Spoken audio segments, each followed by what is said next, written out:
तो G20 का इजलास शुरू हो गया।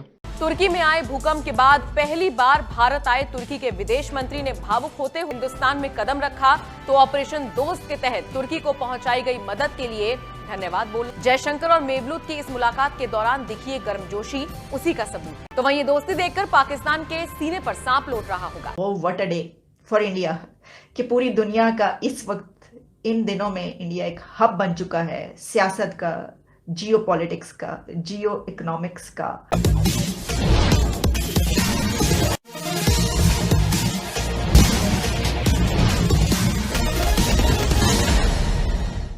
तो G20 का इजलास शुरू हो गया, जो जहां पर G20 ममालिक सारे हैं, सेक्रेटरी ब्लिंकन भी हैं, लेवरोव भी हैं, चाइना के फॉरेन मिनिस्टर भी आ गए हैं। वो क्वाड का इजलास हो रहा है, क्वाड का इजलास तो होना है, लेकिन क्वाड का इजलास होना है ये 2 दिन G20 की फॉरेन मिनिस्टर्स की समिट। तुर्की में आए भूकंप के बाद पहली बार भारत आए तुर्की के विदेश मंत्री ने भावुक होते हुए क्या कुछ कहा। विनाशकारी भूकंप से जूझने के बाद पहली बार तुर्की के विदेश मंत्री मेवलूत कावुसोग्लू ने हिंदुस्तान में कदम रखा तो ऑपरेशन दोस्त के तहत तुर्की को पहुंचाई गई मदद के लिए धन्यवाद बोलना नहीं भूले। तुर्की के विदेश मंत्री मेवलूत ने एक ट्वीट में कहा, G20 के तहत हुई विदेश मंत्रियों की बैठक के दौरान भारत के विदेश मंत्री एस जयशंकर से मुलाकात की। ऑपरेशन दोस्त के तहत हिंदुस्तान ने हमारे देश को जो मदद और समर्थन दिया था उसके लिए हमने उनका धन्यवाद किया। तुर्की के विदेश मंत्री मेवलूत के इस धन्यवाद के जवाब में विदेश मंत्री एस जयशंकर ने लिखा, G20 विदेश मंत्री की बैठक के लिए आए तुर्की के विदेश मंत्री मेवलूत का नई दिल्ली में स्वागत किया। ऑपरेशन दोस्त और उसमें शामिल सभी कर्मियों के प्रति उनके सुविचारों की सराहना की। G20 एजेंडा, यूक्रेन कॉन्फ्लिक्ट और हमारे द्विपक्षीय सहयोग पर चर्चा हुई।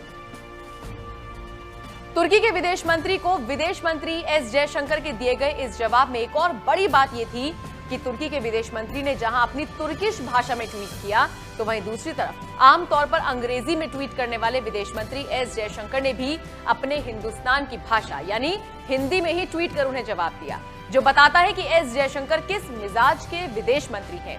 वो जैसे को तैसा जवाब देने में माहिर माने जाते हैं। बहरहाल इन सबके बीच बात तुर्की और भारत के रिश्तों की करें तो मोदी सरकार की ओर से चलाए गए ऑपरेशन दोस्त का तुर्की पर काफी असर पड़ा है।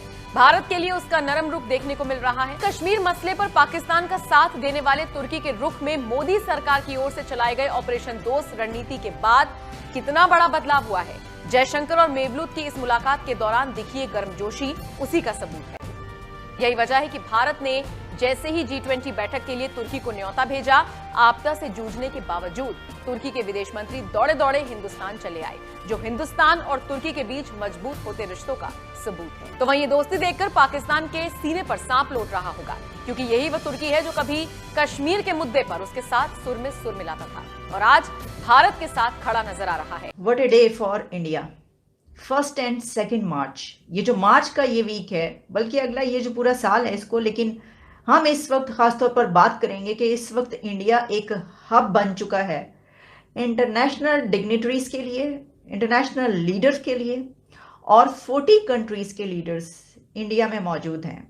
2 मार्च G20 मीटिंग, फॉरेन अफेयर्स की मीटिंग, जिसमें चाइना भी शामिल हो चुका है। चाइना भी ये मीटिंग अटेंड कर रहा है, सबसे बड़ी बात ये। और फिर इटालियन पीएम भी इंडिया में। तो इसलिए मैंने कहा वो what a day for India कि पूरी दुनिया का इस वक्त इन दिनों में इंडिया एक हब बन चुका है, सियासत का, जियो पॉलिटिक्स का, जियो इकोनॉमिक्स का, और तमाम दुनिया की डिग्निटरीज वहां पर मौजूद है। पाकिस्तान में भी बहुत कुछ चल रहा है, पाकिस्तान भी हब बना हुआ है, लेकिन वो डिफिकल्टीज का, क्राइसिस का, मुश्किलात का। और जो दूसरी तरफ हम देख रहे हैं कि बस हमारे जो हैं वो नुक्कड़ पे, यानी कि बिल्कुल खिड़की खोलें, दरवाज़ा खोलें तो साथ ही बॉर्डर के उस तरफ जो कंट्री मौजूद है वहां पर आप देखें क्या हो रहा है कि दुनिया की सुपर पावर्स से लेकर और कौन कौन सा कंट्री नहीं है जिसकी डिग्निटरीज वहां पर ना आ रही हो। अगर कोई इतना बड़ा कंट्री, इतना पावरफुल कंट्री जो कि ताकतवर कंट्रीज हैं, वो अगर अपने बेनिफिट के लिए और देखते हैं कि हमने तो अपनी इकोनॉमी का देखना है, हमने तो अपनी लोगों का देखना है, वो अगर बातचीत कर सकते हैं अपने ऐसे कंट्रीज के साथ जिनके साथ उनके ताल्लुकात बेहतर नहीं रहते, या दुश्मनी विश्मनी की जो बातें की, तो हमें क्या प्रॉब्लम है? हमारी नाक क्यों इतनी ऊंची है?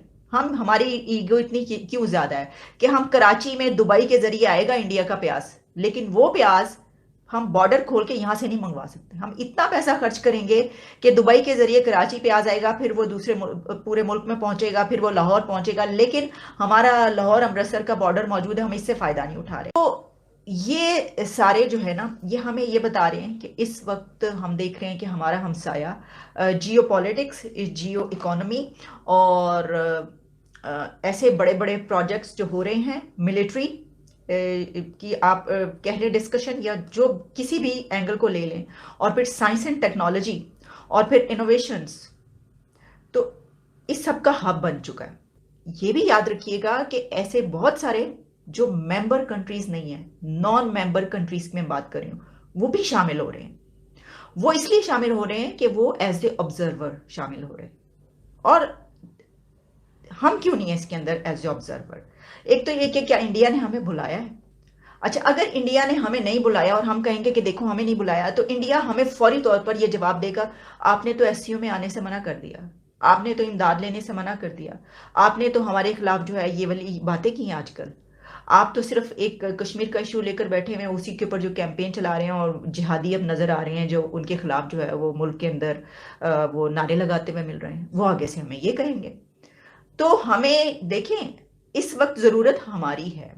मैं समझती हूँ कि ये जो नॉन मेंबर कंट्रीज़ वहाँ पर जा रहे हैं और वहाँ पर मौजूद हैं, वो वहाँ पे ऑब्जर्व करेंगे, उनके वहाँ पे ताल्लुकात बनेंगे, वो वहाँ पर ये एक बहुत ही दुनिया भर का इन्फ्लुएंशियल एक आप कह सकते हैं इवेंट हो रहा है, उसमें हर कोई अपना अपना फायदा उठाएगा। मोस्टली इंपोर्ट पाकिस्तान में हो रही है, दुनिया के बहुत दूर दराज के कंट्री से हम चीज़ें मंगवा रहे हैं जो कि हम इंडिया से ले सकते हैं। जी जी बिल्कुल ले सकते हैं। कहना ये माशियत को बेहतर करने के लिए मुल्क किसी भी हद तक जा सकते हैं, लेकिन पाकिस्तान ही कोई स्टैंड नहीं ले रहा। वजह क्या है? ये आप एक कॉमन से स्टूडेंट हैं, पाकिस्तान के शहरी हैं, यूथ हैं, आपको ये चीज़ समझ आ रही है कि जो भी इमर्जिंग पावर्स हैं, इमर्जिंग इकॉनमी है, वो अपने कंट्री को बेहतर करने के लिए, अपने कंट्री के फ़ायदे के लिए जो उन्हें करना पड़ता है वो करते हैं। पाकिस्तान क्यों इमोशनल ब्लैकमेल हो जाता है, या कभी किसी के इशारे में आ जाता है, कभी किसी के इशारे में आ जाता है? ये मसला सिर्फ लीडरशिप का है।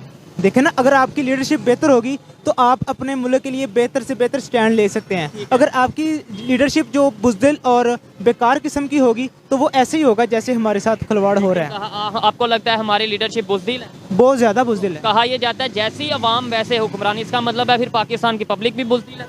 एक सवाल है, थोड़ा तल्ख सवाल है, लेकिन हाँ, पब्लिक बुज़दिल नहीं कह सकते, पब्लिक शऊर नहीं है, शऊर नहीं है, और वो शऊर दिया नहीं गया, शऊर दिया नहीं गया, बिल्कुल नहीं दिया गया। उनको ज़हनी गुलाम बना के रखा गया है। अब इंशाल्लाह चेंजिंग आएगी, अवेयरनेस आ रही है यूथ में। ये देखे ना, जैसे ये गुफ्तगू कर रहे हैं, गुफ्तगू से अंदाजा होता है कहीं ना कहीं सोच बदल रही है। चाइना जैसे इंडिया के साथ रिलेशन बेहतर किए हुए है, लद्दाख का मामला है, मैंने बता दिया आपको, वैसे ही पता है। ऐसे ही हमारा भी कश्मीर का इशू है, आपको नहीं लगता? इशू अपनी जगह पे, लेकिन हमें रिलेशन बेहतर करने चाहिए, हमें पीपल टू पीपल कनेक्शन बेहतर करना चाहिए, ट्रेड रिज्यूम करनी चाहिए। आपकी क्या ओपिनियन है इसके ऊपर? बिल्कुल, हमें रिलेशन इनके साथ अच्छे करने चाहिए। हमें अपनी जो है मुआशरत के वाले से जो भी हमें इक़दाम करना पड़े करना चाहिए, और जिससे दोनों मुल्कों की जो है गुर्बत कम से कम हो सके, हमें ये चीज़ देखनी चाहिए। आप अगर हमसे जुड़ा रहना चाहते हैं तो कृपया मेरे चैनल को सब्सक्राइब करें तथा बेल आइकन भी दबा दें ताकि नई वीडियो की जानकारी तुरंत आप तक पहुंच जाए। धन्यवाद। जय हिंद।